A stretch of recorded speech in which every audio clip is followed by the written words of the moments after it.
권혁성 원장의 한방톡.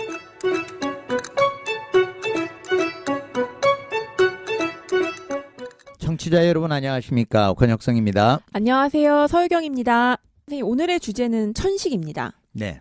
천식이 알러지의 한 종류라고 하셨는데 천식을 그럼 유발하는 요인들이 약간 알러지 요인들이랑 비슷하겠어요. 네, 맞습니다. 우리가 이제 너무나 다양해요. 그래서 이제 뭐 담배 연기나 뭐 이런 냄새, 뭐 타는 거 이런 거일 수도 있고요. 곰팡이, 그다음에 먼지 진드기, 동물, 털. 예, 왜 알레르기 질환은 동물들이 굉장히 중요하잖아요. 네네. 네, 그다음에 운동 유발성 천식이라고 있어요. 운동하면 기관지 과호흡이 되면서 네네. 자극이 돼서 천식을 유발하는 운동 유발성 천식도 있고요. 여자들 같은 경우에는 생리할 때마다 천식이 발생하는. 그건 무슨 관계지? 그렇죠. 뭐 그런 호르몬 변화 뭐 이런 것들이 여성들에게 천식을 유발하는 인자가 될 수 있고요. 스트레스. 그다음에 아까 이야기했던 감기도 바이러스, 감기에 의해서도 천식이 유발될 수 있다 그랬잖아요. 감기 뒤에. 네. 그런 것들 다양한 원인들이 될 수 있고요. 찬 공기, 온도 변화, 네네. 뭐 이런 것들이 또 이제 발생의 원인이 될 수도 있어요. 한의학에서도 이제 비슷하게 보시는 거예요? 네. 한의학에서는 앞서 이야기 드렸던 천식의 정의가 천증이 아니고 네. 지금 현대의학에서 이야기하는 아스마가 천식이잖아요. 네네네. 아스마는 고대 문헌으로 찾아봤었을 때는 천증보다는 효천증에 가까워요. 울효자라고 써서 네. 천증, 기침을 하지만 삐삐 소리가 나는 효천증이다라고 보고 있고요. 한의학에서는 그 천식의 원인을 이런 외부적인 소인보다는 네. 내재적인 소인을 훨씬 중요하게 생각해요. 완전 다르게 보네요. 네. 반대로. 예. 그렇지만 뭐 의학도 천식을 이겨내기 위해서는 면역요법 뭐 이런 것들을 쓰기도 하거든요. 네. 네. 그런데 이제 한방에서는 제일 중요한 장기로 폐와 신장의 상관관계를 제일 중요하게 생각합니다. 우리가 호흡한다. 네. 그러면은 호 하는 거는 내쉬고 네. 흡하는 건 드시잖아요. 우리가 숨을 쉰다는 거는 낼 숨이 있고 들 숨이 있잖아요. 네네. 그러면 이게 아코디언의 원리처럼 한방에서는 이 아코디언을 우리가 이렇게 쭉 연주할 때 쭉 당기면서 늘리면서 소리 내고 또 쭉 이렇게 축소시키면서 소리를 내잖아요. 네. 그렇게 쭉 당길 때 납기라고 그래서 콩팥이 작용을 합니다. 신장에서 기를 당기는데 네. 신장이 튼튼하지 않으면 기를 이렇게 쭉 잡아 당기는 작용을 못하기 때문에 호흡이 얕아져요. 폐활량이 작아지고 그래서 나중에는 천증, 호흡이 안 좋아지죠.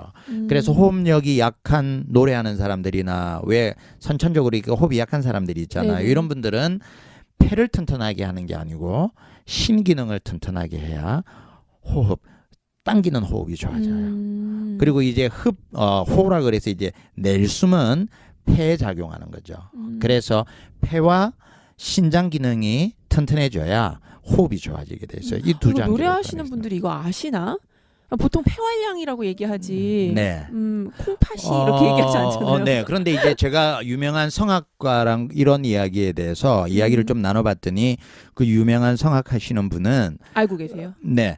호흡 생리, 호흡 해부를 자기들도 배운다 그러더라고요. 그래서 이제 그러면서 이 들숨, 호흡을 크게 할 때는 폐가 중요한 게 아니라 이 아랫배 단전에다가 힘을 실어서 호흡을 해야 호흡이 깊어진다라는 원리를 알고 있어요. 한방에서 단전은 신장에 가까운 곳이거든요. 그래서 단전 쪽에 아래쪽에 기가 모여야 네네. 호흡이 좋아진다. 신기하다. 이미 알고 있더라고요. 그렇구나. 또 네. 그리고 한방에서는 또 폐하고 네. 대장하고를 중요하게 생각합니다. 폐와 대장은 표리 관계라서 우리가 폐가 안 좋으면 대장이 안 좋고요. 대장이 안 좋은 사람은 폐가 안 좋아요. 근데 장기들끼리 왜 그렇게 짝이 그게 한의학의 이론입니다. 또 굉장히 좋은 질문인데요.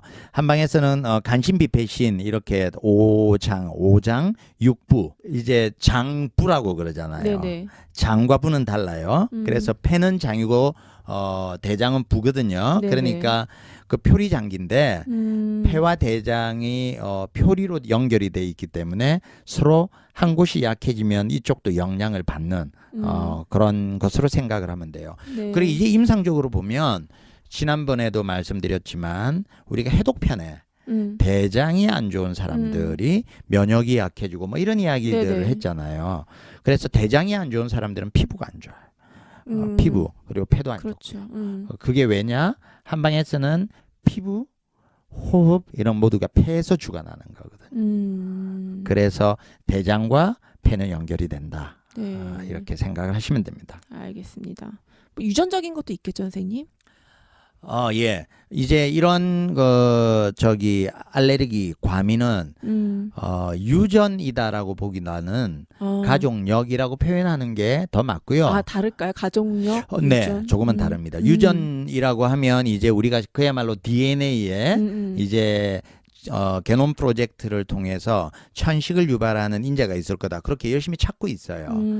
그런 DNA가 내 몸에 들어왔을 때 나도 천식 환자가 되는 거죠. 네. 네, 그렇기도 한데 그래서 이제 부모가 천식이 있다 또는 알레르기 비염이 있다 그러면 아이들도 이 알레르기 질환이 있을 가능성이 높아지는 거는 또 같은 사실이에요. 환경에 노출돼서 사니까. 맞습니다. 그렇지만 또 환경적인 요인도 간과할 수 없는 질환이기 때문에 네. 뭐 그렇잖아요. 내가 고혈압 유전자를 가지고 있다라고 해서 다 고혈압 환자가 되는 거는 아니죠. 네, 내가 네. 또 관리를 잘하면 안 될 수도 있으니까 네. 그런 환경적인 요인도 같이 있다라고 생각을 하시면 좋을 것 같아요. 알겠습니다. 아까 말씀하시기를 천식은 치료가 굉장히 이제 오래 걸린다. 장기적으로 봐야 된다고 하셨는데 어떻게 치료해야 될까요? 예. 천식은 사실은 천식 환자들은 관리입니다. 관리. 예. 왜냐하면 지난번에도 36개 이야기를 했는데 네네. 내가 먼지, 동물, 고양이 털만 마시면 천식이 발생해. 그런데 고양이를 키우고 있으면 말도 안 되는 일이죠. 네. 네, 그러니까 그런 내 평소에 그런 소인이 있을 때는 피하는 게 좋고요. 네. 그래서 이제 치료는 어떻게 하냐면요. 급성기, 발작기에 치료하는 약이 달라요. 의학적으로는 호흡이 곤란하고 그다음에 기침을 많이 한다. 그러면 기관지 확장, 그다음에 염증이 있다면 염증을 억제하는 약, 네. 뭐 그다음에 가래가 생긴다면 가래를 억제하는 약 이런 약들을 써서 치료를 하겠죠. 한방에서는 급성기, 호흡이 곤란하고 막 전식이 막 시작됐을 때는 마황이라는 약이 들어가 있는 그런 소청용탕 같은 거를 씁니다. 마황은 살 빼는 환자들한테 네네. 많이 썼기 때문에 인식을 하고 계시지만 네네. 사실은 마황은 발산하는 약으로서 기관지를 좀 확장시키는 기도를 확장하는 그런 발산하는 작용이 있기 때문에 사실은 호흡기에 더 많이 쓰는 약이고요. 그런 약이 들어가 있는 약제들을 써서 치료하고요.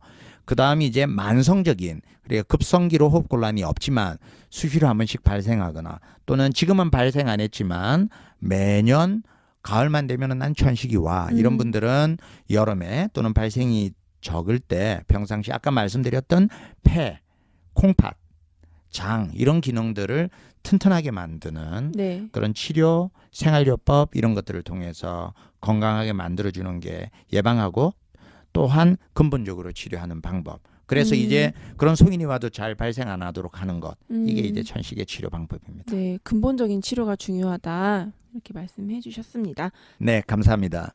지금까지 진행의 권혁성, 서유경, 제작의 김미옥, 박송이었습니다.